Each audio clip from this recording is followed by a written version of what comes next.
جەنایەتکارێکی دیکەش بە مەرگی خۆی لە سزای جەماوەر دەربازی بوو. حوسێن عەلی نەیەری، قازی شەرع، یەکێک لە ئەندامانی هەیئەتی مەرگ کە بە دەستوری خومەینی حوکمی ئەعدامی بە هەزاران زیندانی سیاسیان لە ساڵی 67 دەرکرد، لەم ڕۆژانەدا مرد. ئەندامانی دیکەی ئەم هەیەتە بریتی بوون لە ئیشراقی دادستان، ئیبراهیم ڕەئیسی معاونی ئەو کاتی دادستانی گشتی و مستەفا محەممەدی قازی شەرع کە تەنیا ئەمەیان زیندووە. بەداخەوە ئەوانە جگە لە پور محەممەدی ئەوەندە نەژیان تا بە چاوی خۆیان بەڕێوەچوونی دادگای عەداڵەتی جەماوەر ببین و سزای شیاوی خۆیان لە بەردەم دادگای خەڵک وەربگرن. تاوانبارانی ڕژیمی ئیسلامی یەک و دوان نین، هێشتا بە سەدان کەسی وەکو نەیەری ماون کە دەبێ بکەونە بەردەم داوەری کۆمەڵانی خەڵک لە ئێران. بیرەوەری کوشتاری 67، مانگەکانی گەلاوێژ و خەرمانانی 67، بیرهێنەرەوەی یەکێک لە تاوانە سامناکەکانە کە لە سەردەمی دەسەڵاتداریەتی کۆماری ئیسلامیدا ڕوویداوە. لە ماوەی ئەم دوو مانگەدا ڕژیمی ئیسلامی دەستیدایە تاوانێک کە بەڵگە و ئاسەوارەکان نیشان لە دڕندەیی و بێبەزەیی بێسنووری بەرپرسانی ڕژیمی ئیسلامی دەکەن. خومەینی و ڕاوێژکارەکانی کە نیگەرانی بڵاوبوونەوەی ناڕەزایەتیەکانی کرێکاران و خەڵکی ئێران بوون، دوای شکستی ڕژیم لە شەڕی کۆنەپەرستانەی ئێران و عێراق، بە ئامانجی ترساندنی خەڵکی بێزار لە شەڕ و بارودۆخی خراپی یابووری و کوشتنی زیندانیەکان پلانیان داڕشت.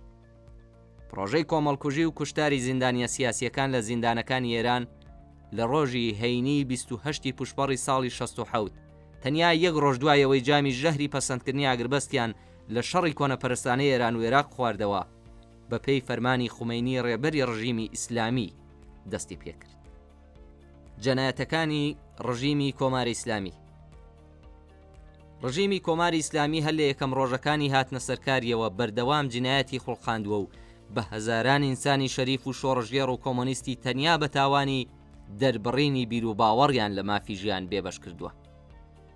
ئیعدامی بەربڵاوی نەیارانی سیاسی لە یەکەم ساڵەکانی دوای شۆڕشی 57، دەستدرێژی بۆ سەرکشانی لاو لە ناو زیندانەکان بەر لە ئیعدام بە پاساوی مەسەبی، ئیعدامی هەزاران زیندانی سیاسی لە ساڵەکانی ڕەشی دەیەی 60 بە تۆمەتی وەک محارەبە لەگەڵ خودا و هیتر، دەرکردن و بەکردەوە دەرهێنانی حکمی دژی ئینسانی قەساس و ئیعدام لە زومرەی ئەو جەنایەتە دژی ئینسانیانن کە ڕژیم بەپێی یاساکانی سزای ئیسلامی بەڕێوەی بردووە. بارودۆخی ئێستای زیندانیانی سیاسی. هەر ئێستا بە سەدان زیندانی سیاسی تەنیا بەهۆی بیر و باوەڕیان لە زیندانەکانی ڕژیمدا، دەیان زیندانی سیاسی لە شارە جۆراوجۆرەکانی ئێران و لەوانە لە کوردستان لەگەڵ مەترسی بەڕێوەچوونی حکمی ئیعدام بەرەوڕوون و ڕژیمی ئیسلامی لە ترسی پەرەسەندنی خەباتی کۆمەڵانی خەڵکی ئێران و بە ئامانجی پێکێنانی کەشوهەوای ترساندن و تۆقاندن لە کۆمەلگا داسی مەرگ لە دژی زیندانیانی سیاسی دەسوێت.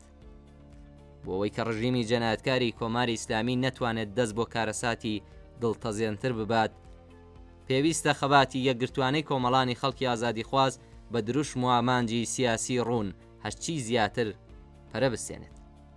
پێویستی خەباتی یەکگرتوانە. ڕژیم تەنیا لە ئەگەری بەرەوڕووبوونەوە لەگەڵ بزوتنەوەیەکی بەربڵاوی جەماوەری کە داخوازی ئازادی بێشەرت و مەرجی زیندانیانی سیاسی، هەڵوەشانەوەی سزای ئیعدامی کردبێتە میحوەری کاری خۆی لە بەڕێوەبردنی نەخشە و پلانە شوم و دژی ئینسانیەکانی خۆی ناکام دەبێت. خەبات بۆ ئازادی زیندانیانی سیاسی و هەڵوەشانەوەی حکومە دژە ئینسانیەکانی ئیعدام تەنیا ئەرکی بنەماڵەی زیندانیان و مەحکومکراوەکان بە ئیعدام نییە، بەڵکو هەر ئینسانێکی شەریف و ئازادی خواز دەبێت لەم حرەکەتە خەباتکارانەیەدا هەڵسوڕاوانە بەشداری بکات. ئەمڕۆکەو لە هەلومەرجێکی ئەوتۆدا تەنیا بە خەباتێکی یەکگرتوانە و ناڕەزایەتی بەربڵاوی جەماوەری دەکرێت بربەماشێنی سەرکوت و جەنایەتی ڕژیم بگیردرێت.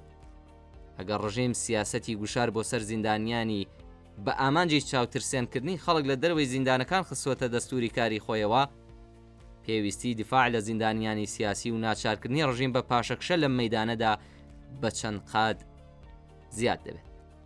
لەم ڕووەوە دەبێت دروشمی زیندانی سیاسی دەبێت ئازاد بکرێت، لە هەموو شوێنێک بەرز بکرێتەوە. نابێت ئیزن بدرێت ئەو ئینسانانەی کە بە تاوانی دیفاع لە بەرنامەی سیاسی و دیفاع لە بیر و باوەڕی خۆیان بۆ ناڕەزایەتی لە دژی ستەم و سەرکوت، چەوسادنەوە و نابەرابەری و هەڵاواردن و ناڕەزایەتی لە دژی دیکتاتۆری دەسەڵاتدار کەوتونەتە زیندانەکان خۆیان بەتەنیا هەست پێ بکەن.